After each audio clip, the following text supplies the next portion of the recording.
여러분은 혹시 자신이 꿈꾸던 삶을 살아보고 싶다는 생각을 해본 적이 있으신가요? 현실은 답답하고 나의 모습은 초라하게 느껴질 때 우리는 가끔 상상의 나래를 펼쳐 이상적인 삶을 그리곤 합니다. 하지만 이런 상상이 지나치게 현실을 압도하게 되면 어떻게 될까요? 바로 리플리즘군에 빠질 위험이 있습니다. 리플리즘군이란? 리플리즘군은 영화나 소설 속 주인공처럼 거짓된 삶을 실제로 살아가는 심리적 상태를 의미합니다. 이 용어는 1955년 출간된 패트리샤 하이스미스의 소설 재능 있는 리플리시의 주인공 톰 리플리에서 유래했습니다. 톰 리플리는 자신의 정체성을 숨기고 타인의 정체성을 훔쳐 살아가는 인물로 이 소설은 후에 영화로도 제작되어 큰 인기를 끌었습니다. 리플리즘군의 정의와 특징. 리플리즘군은 현실과 허구를 혼동하는 심리적 상태로 자신이 만든 허구의 세계를 실제로 믿고 그 속에서 살아가는 것을 특징으로 합니다. 이들은 자신의 거짓말을 진실로 믿으며 이를 통해 자신이 원하던 삶을 살아가는 듯한 착각에 빠집니다. 중요한 것은 이들이 단순히 거짓말을 하는 것이 아니라 자신조차도 그 거짓말을 진실로 믿는다는 점입니다. 리플리즘군의 원인. 리플리즘군의 원인을 살펴보자면 몇 가지 중요한 심리적 요인들이 있습니다. 이들은 서로 복합적으로 작용하여 리플리즘군을 유발할 수 있습니다. 첫 번째, 낮은 자존감. 리플리즘군을 앓고 있는 사람들은 대개 자아존중감이 매우 낮습니다. 자신을 긍정적으로 평가하지 못하고 자신의 능력이나 가치를 과소평가하는 경향이 있습니다. 이러한 낮은 자존감은 자신을 긍정적으로 바라보는데 어려움을 겪게 하고 결국 자신을 다른 사람들에게 더 나은 모습으로 보이기 위해 허구의 이야기를 만들어내게 합니다. 두 번째, 불안감. 불안감은 리플리즘군의 또 다른 중요한 원인입니다. 특히 사회적 불안감은 자신이 다른 사람들로부터 어떻게 보일지에 대한 과도한 걱정을 유발합니다. 현실에서의 불안감을 줄이기 위해 이들은 자신이 더 나은 상황에 처해 있다고 믿고 싶어하며 이를 위해 허구의 세계를 만들어냅니다. 이 과정에서 불안감을 잠시나마 해소할 수 있지만 장기적으로는 더 큰 불안감을 초래할 수 있습니다. 세 번째, 사회적 인정 욕구. 대부분의 사람들은 사회적 인정과 긍정을 받고자 하는 욕구를 가지고 있습니다. 그러나 리플리즘군을 앓고 있는 사람들은 이러한 욕구가 특히 강한 경우가 많습니다. 이들은 타인에게 인정받기 위해 자신의 현실을 과장하거나 왜곡하여 이야기하는 경향이 있습니다. 예를 들어 자신이 실제로 가진 것보다 더 많은 재산이나 높은 사회적 지위를 가졌다고 주장하는 식입니다. 네 번째, 현실에서의 실패나 실망. 현실에서의 반복적인 실패나 실망감도 리플리즘군을 유발할 수 있습니다. 기대했던 일들이 이루어지지 않거나 자신이 원하는 목표에 도달하지 못했을 때 사람들은 좌절감을 느끼게 됩니다. 이러한 좌절감은 현실을 부정하고 이상적인 허구의 세계로 도피하게 만듭니다. 이는 현실의 고통과 마주하는 것을 피하려는 일종의 방어기제로 작용합니다.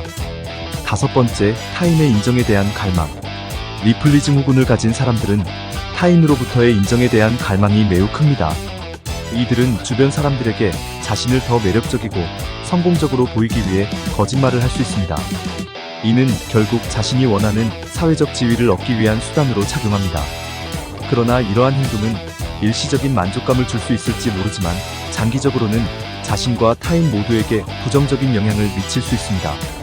리플리즘군은 이러한 다양한 심리적 요인들이 복합적으로 작용하여 발생합니다.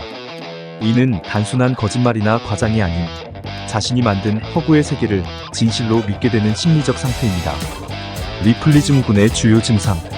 첫 번째, 지속적인 거짓말.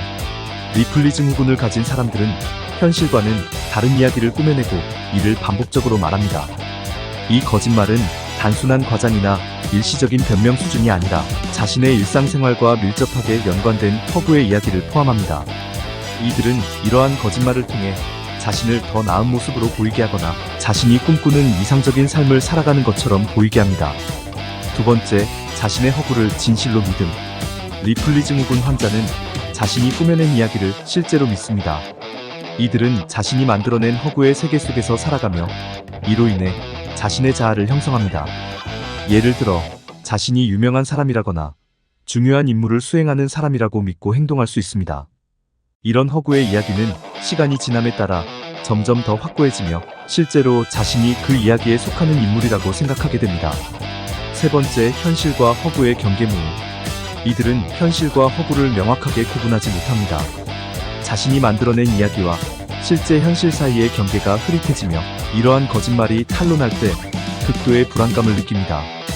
탄로가 나면 자신이 속해 있던 허구의 세계가 무너지는 것처럼 느껴지기 때문에 이러한 상황에서 매우 큰 스트레스를 받으며 심리적으로 불안정해질 수 있습니다.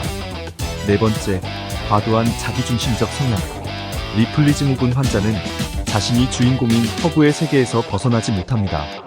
이들은 자신이 만든 이야기 속에서 중요한 인물로서의 역할을 하며 이러한 허구의 세계가 자신에게 매우 중요하게 여겨집니다. 또한 타인의 시선을 지나치게 의식하며 자신이 꾸며낸 이야기가 타인에게 어떻게 비칠지를 항상 고려합니다. 이는 그들이 현실에서의 자신을 받아들이기 어려워하며 자신을 더 나은 사람으로 보이게 하기 위해 허구의 이야기를 만들어내는 이유 중 하나입니다. 리플리즘후군은 심리학적으로 매우 복잡한 상태로 이러한 증상을 보이는 사람들은 전문적인 상담과 치료가 필요할 수 있습니다. 리플리즘후군의 대표적인 사례로는 다음과 같은 이야기를 들 수 있습니다. 첫 번째, 프랑스의 프레데릭 브루댕.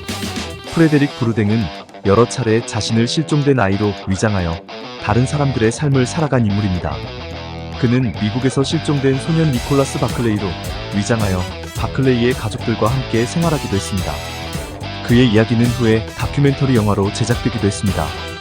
두 번째, 영화 캐치 미 이프 유 캔. 이 영화는 실제 인물 프랭크 에버그네일의 삶을 바탕으로 한 작품입니다. 프랭크는 다양한 직업을 사칭하며 수많은 사기를 친 인물로 그의 이야기는 리플리즘후군의 전형적인 사례로 꼽힙니다. 리플리즘후군의 영향. 리플리즘후군은 개인의 삶과 주변 사람들에게 큰 영향을 미칩니다. 이들은 종종 법적 문제에 휘말리거나 사회적으로 고립되기도 합니다. 또한 자신이 만든 거짓된 세계가 무너질 때 큰 심리적 충격을 받을 수 있습니다. 주변 사람들은 이들의 거짓말에 속아 피해를 입거나 이들과의 관계에서 심리적 어려움을 겪을 수 있습니다. 리플리즘후군을 예방하기 위해서는 여러 가지 방법들이 있습니다. 먼저 자존감을 높이는 것이 중요합니다. 자존감은 자신을 긍정적으로 평가하는 능력으로 이는 개인의 정신적 건강에 큰 영향을 미칩니다. 자존감을 높이기 위해서는 자신이 잘할 수 있는 취미생활을 즐기거나 작은 목표를 설정하고 이를 성취해 나가며 자신감을 쌓는 것이 도움이 됩니다. 예를 들어 새로운 취미를 시작하거나 이전에 도전하지 않았던 활동에 도전해보는 것도 좋습니다. 다음으로 현실적인 목표를 설정하는 것이 중요합니다. 너무 과도한 목표나 기대는 실패를 초래할 수 있으며 이는 다시 자존감에 부정적인 영향을 미칠 수 있습니다. 따라서 자신이 실현 가능한 목표를 설정하고 이를 하나씩 달성해 나가는 것이 중요합니다. 예를 들어 하루에 해야 할 일을 목록으로 작성하고 이를 하나씩 완료해 나가는 습관을 들이는 것이 좋습니다. 마지막으로 감정을 솔직하게 표현하고 이를 수용하는 것이 중요합니다.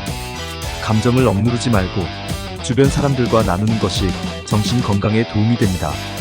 예를 들어 친구나 가족과 대화를 통해 자신의 감정을 표현하거나 일기를 써서 자신의 감정을 정리하는 것도 좋은 방법입니다.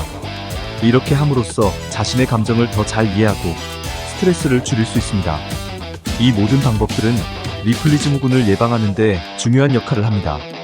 자신에 대한 긍정적인 평가, 현실적인 목표 설정, 그리고 솔직한 감정 표현은 모두 건강한 정신 상태를 유지하는 데 도움이 됩니다. 리플리즘후군은 누구나 가질 수 있는 심리적 상태입니다. 하지만 이를 방치하면 자신뿐만 아니라 주변 사람들에게도 큰 피해를 줄 수 있습니다. 중요한 것은 현실을 직시하고 자신의 삶을 긍정적으로 받아들이는 것입니다. 우리가 꿈꾸는 이상적인 삶은 허구 속에 있는 것이 아니라 현실 속에서 찾아야 합니다. 리플리즘후군을 예방하고 극복하기 위해서는 자신을 사랑하고 현실을 긍정적으로 바라보는 태도가 필요합니다. 여러분도 혹시 현실이 답답하게 느껴진다면 잠시 상상의 나래를 펼쳐보는 것은 어떨까요? 하지만 그 상상이 현실을 대체하지 않도록 주의하며 현실 속에서도 작은 기쁨과 행복을 찾아보세요. 그것이야말로 진정한 의미의 이상적인 삶일 테니까요.